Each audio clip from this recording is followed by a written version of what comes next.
दोस्तों, एक समय ऐसा भी था जब हमारी धरती इन विशालकाय जीवों से भरी पड़ी थी। ये विशालकाय जीव बड़े ही भयानक और खतरनाक थे। इनके अंडों का आकार इतना बड़ा होता था कि इसमें कई टन सामान अंदर रखा जा सकता था। असल में ये विशालकाय जीव डायनासोर थे।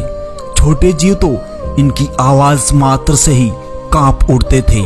इन विशालकाय डायनासोरों ने हमारी धरती पर करीब 14 करोड़ सालों तक राज किया था। ये दौर करोड़ों साल पहले का है। उस समय इंसानों का नामो निशान भी नहीं था।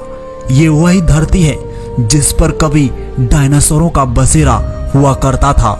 ये विशालकाय जीव अपने परिवार के साथ बड़े खुश मिजाज नजर आ रहे थे।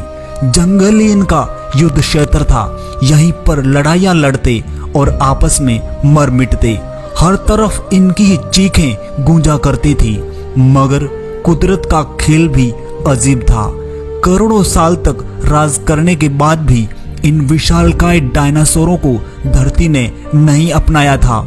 आखिर वह कौन सी घटना थी जिसने इन विशालकाय डायनासोरों को धरती से ही तबाह कर दिया था? आखिर उस वक्त ऐसा क्या हुआ था? ये सोचकर आज की मानव सभ्यता भी कांप उठती है। डायनासोरों की उस भयानक घटना को करीब से जानने के लिए हमें करोड़ों साल समय में पीछे जाना होगा। दोस्तों, समय था आज से करीब 6 करोड़ 50 लाख साल पहले। हर तरफ जंगल ही जंगल था और इस जंगल में मंगल कर रहे थे ये विशालकाय डायनासोर। मौसम बड़ा ही शांत हुआ करता था। नदियां अपने उफानों से चलती थी। चारों तरफ हरियाली ही हरियाली थी। बस नहीं था तो केवल डर, क्योंकि ये विशालकाय डायनासोर ही यहाँ के राजा थे और यही इनकी प्रजा। समय बढ़ने के साथ साथ इनकी प्रजातियों में भी इजाफा होता रहा। कोई शाकाहार था तो कोई मांसाहार। किसी को जमीन की तलब थी तो कोई आसमान छूने की चाहत में था। असल में इन विशालकाय डायनासोरों का जीवन किसी जन्नत से कम नहीं था। इनके साथ एक और जीव भी पनप रहा था, मगर डायनासोर इनसे अनजान थे, क्योंकि ये छोटे जीव धरती में छिपकर अपना जीवन गुजार रहे थे। असल में ये मैमल्स थे, एक तरह से स्तनधारी जीव, क्योंकि डायनासोर का जन्म अंडों से होता था, जबकि मैमल्स सीधे बच्चे पैदा करते थे। सही मायनों में ये मैमल्स ही हम इंसानों के पूर्वज थे। आगे चलकर हम इंसान इनसे ही विकसित होने वाले थे। इन विशालकाय डायनासोरों में आज के इंसानों की तरह लालच नहीं था। ये खाते पीते और आराम भरी जिंदगी बिता रहे थे। इनका काम था तो बस अपनी प्रजाति को आगे बढ़ाना, मगर नियति को कुछ और ही मंजूर था। करोड़ों वर्षों से ये विशालकाय डायनासोर बड़े आराम से जीवन बिता रहे थे, मगर नियति की अनहोनी को ये डायनासोर आभास भी नहीं कर पा रहे थे। उस वक्त एक 10 किलोमीटर व्यास वाला उल्कापिंड तेजी से धरती की ओर बढ़ रहा था। ऐसा लग रहा था कि ये उल्कापिंड दूसरे ग्रहों से टकराकर अपनी दिशा ही बदल देगा, मगर डायनासोर के विनाश को कौन टाल सकता था? उल्कापिंड का धरती के वातावरण में पहुंचते ही ये आग का गोला और भी खतरनाक हो चुका था। इसकी रफ्तार इतनी तेज थी कि इसने केवल 4 मिनट में ही अटलांटिक महासागर को पार कर लिया था। अब यह एक भयंकर आग के गोले में तब्दील हो चुका था। इस भयानक आग के गोले की चमक इतनी तेज थी कि धरती के डायनासोर को दिखना तक बंद हो गया था, मगर ये विशालकाय डायनासोर आग की गर्मी को भली भांति महसूस कर पा रहे थे। इनकी मोटी चमड़ी हर तरह से सुरक्षित थी, मगर अब इस गर्मी से वो भी आसानी से पिघल रही थी। देखते ही देखते धरती पर एक मोटी चादर सी बिछ गई थी। ये वही डायनासोर थे जो कुछ ही क्षण पहले आरामदायक जीवन जी रहे थे, मगर अब चारों ओर हाहाकार मच गया था।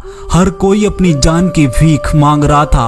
अब इनकी आंखों में वो तबाही का मंजर भी साफ नजर आ रहा था। आखिर ये आग का गोला भी कब तक इंतजार करता? एक महाविस्फोट के साथ ये उल्कापिंड मेक्सिको की खाड़ी से जा टकराया। ये विस्फोट इतना भयानक था कि पूरी धरती ही आग में तब्दील हो गई थी। धरती की लाखों करोड़ टन धातुएं आसमान में बिखर गई थी। इस विस्फोट की मार इतनी अधिक थी कि धरती के आंतरिक भागों में भी हलचल पैदा हो गई थी। भूकंप के साथ सुनामी तरंगों ने भी धरती पर जमकर तबाही मचाई। इस विस्फोट से उत्पन्न रेडिएशन इतना भयानक था कि धरती के सारे जीव राख के ढेर में तब्दील हो गए थे। मगर दूसरी ओर उड़ने वाले जीवों की चीखें सुनाई दे रही थी। शायद वे जमीनी खतरों से बच निकले थे, लेकिन उन्हें क्या पता था कि ये तो महाप्रलय की शुरुआत थी। महाविस्फोट के कारण लाखों टन धातुएं जो अंतरिक्ष में फैल गई थी, कुछ ही क्षण बाद गुरुत्वाकर्षण के कारण धरती पर पुनः बरसने लगे। ये आग के टुकड़े इतने भयानक साबित हुए कि उड़ने वाले डायनासोर आसमान में ही जलकर राख हो गए थे। हर तरफ अंधेरा ही अंधेरा छा गया था। सूरज की रोशनी को धरती पर आने के लिए कई महीनों का समय लग गया था। इस महाविस्फोट से धरती की 90% प्रजाति का खात्मा हो चुका था। बिना सूरज की रोशनी के पेड़ पौधे भी जलकर राख हो चुके थे। कुछ ही क्षण पहले जो हंसी खुशी का माहौल था, पल भर में ही तबाही के मंजर में समा गया। अब इनकी प्रजाति हमेशा के लिए विदा हो चुकी थी। मगर धरती में जो छोटे जीव बिल बनाकर रहते थे, उनके लिए यह उल्कापिंड वरदान साबित हुआ, क्योंकि अब उनका जीवन नियति ने ही चुना था। क्योंकि किसी न किसी को तो इस धरती पर राज करना ही था। असल में इन मैमल्स की वजह से ही हम इंसान इस धरती पर पनपने में सफल हुए थे। ये सब नियति के हाथ में था। नियति चाहती थी कि इस धरती पर बुद्धिमान इंसानों का राज हो, मगर डायनासोर के रहते ये कतई संभव नहीं था। नियति समय समय पर अपनी प्रजाति का चुनाव स्वयं करती है। हो सकता है आने वाले समय में हम इंसानों के साथ भी ऐसा ही कुछ हो, क्योंकि इंसान अपने आप को धरती का सर्वेसर्वा मान बैठा है। हर वक्त वह प्रकृति से लेने की ही कोशिश कर रहा है। आज लालच इतना बढ़ चुका है कि इंसान को ही खाने में लगा है। अभी भी वक्त है। अगर इंसानियत नहीं जागी तो इस धरती पर कोई और प्रजाति ही राज करेगी।